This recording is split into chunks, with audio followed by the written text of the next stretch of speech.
All right, welcome back, everybody. And now we're going to feature my brother Brian out of the Ming division, Randall Flagg football. And I know you're going to love this headline, Sean.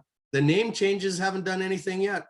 No, for sure. I mean, back in the day when I used to change my name like every other season, like a few other owners, when the LOC was, I'm not gonna say it was a joke, but there was a lot of owners who just weren't as good as the owners that we have now, and we just kind of changed their names and played around, messed around. But there was one gentleman who is your brother who got really annoyed that people kept changing their names, and then look at it here, he changed his name Every year. So last year he won 7-6, and then he has that record of 13-13. So obviously he went 6-7, and he is mediocre in Dynasty. Looking at his team, he does have Rodgers and Darnold, Mixon, Jacobs. Wait, didn't we just do him? These things sound familiar here. Mixon, Jacobs, Sanders, Akers, Dallas, AJ Brown, Ridley, Metcalf, Goddard, Pitts, Disley. I mean, I feel like these are the people he's always drafts. And then looking at his IDPs, they're not too bad. I have him ranked 10th. So, yeah, there's 6 teams worse to him. Yeah, you're right. It looks very eerily similar to his LOC roster. But I think really the big strength for his team is that starting trio of receivers, AJ Brown, Calvin Ridley, DK Metcalf, one of the scariest trios at wide receiver, I think, in the entire league. Mm-hmm. For Rodgers to try to win now. And then he added Pitts to the tight end room, which I think he had to do. And you're right. The IDPs, I think, are middle of the road. Like his linebacker room really doesn't scare me all that much, to be perfectly honest with you.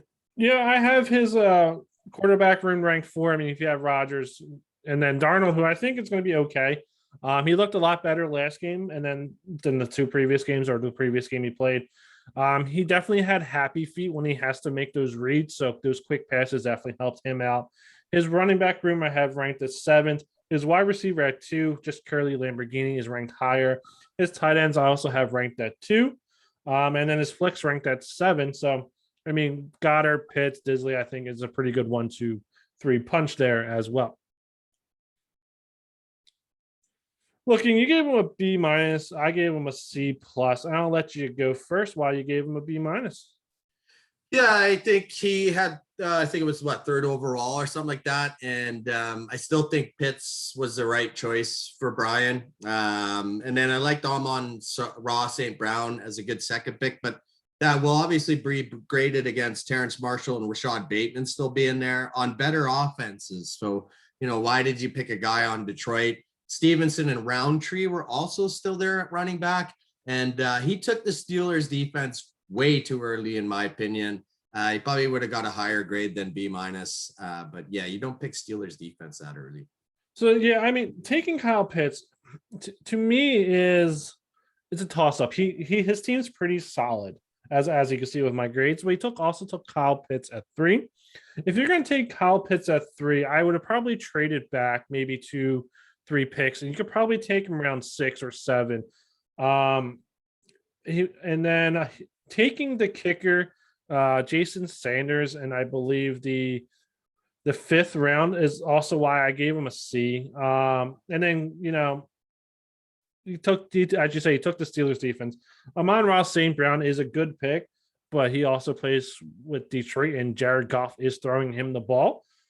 And that's why I gave him a C+. Like, I think there's better players he could have picked. And, taking that kicker in the 5th round, I think is a no.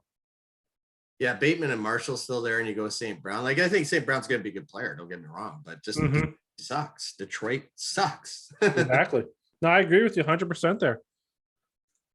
Looking at his projections, you have him going 8-5. I have him going 9-4. Honestly, besides his kicker and his defense, I don't think any of those draft picks are in his starting roster, his starting lineup, I mean. So, I mean, Pitts obviously would be, but besides that, Amon-Ra St. Brown's probably flex only, if that. And then, he still has a great team, though. So I have him going 9-4. Yeah, I got him going 8-5, and I got him being one of 3 teams that are going to qualify for the playoffs this year out of the Ming division, but he's not going to win the Ming division. I'm giving that to Matt this year. But I believe Brian and Curly and Sven will make the playoffs out of that Ming division. So again, it's going to be exciting to watch that division all season long. And honestly, those 6 games where they play each other could decide a lot. Obviously, they're going to get the 2 easy wins versus Prime, most likely. But I think it'll be a challenging year just for the simple fact that you do face Matt twice a year, you do face Sven twice a year.